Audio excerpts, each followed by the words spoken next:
Manolo, vamos a quitar estas persianas y vamos a poner unas más modernas. O sea, van a cubrir solamente la ventana, porque estas ya como que cubren un pedazo de la pared. No más eso, pero a lo mejor los sillones repegan allí. Sí, no es tan bonito, no es tan bonito.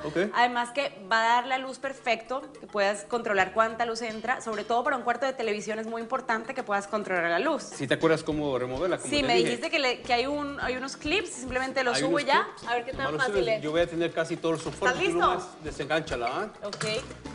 Bueno, ¿ves? Qué fácil. Sí, estuvo súper bien. Ok. Ok. I got it.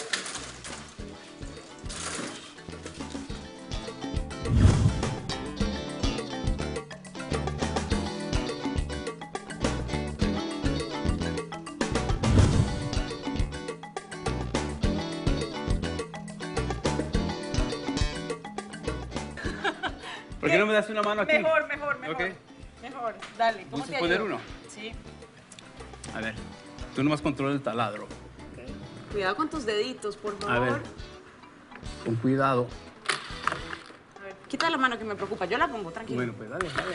Ay, caramba. Agárralo de atrás. Espérate que aquí no, pon la otra mano ahí. No me entra. Una vez más.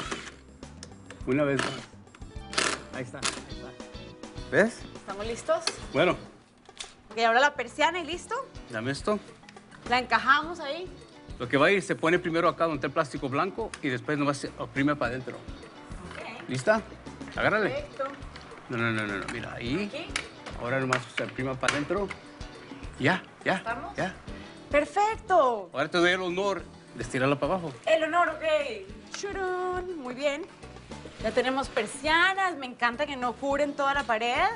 Bueno, ¿con qué seguimos? Voy a poner las demás. Perfecto. Bueno. Perfecto, esto va súper bien. Buen trabajo. Así que no te pierdas SOS Salva Mi Casa, porque las familias latinas se lo merecen.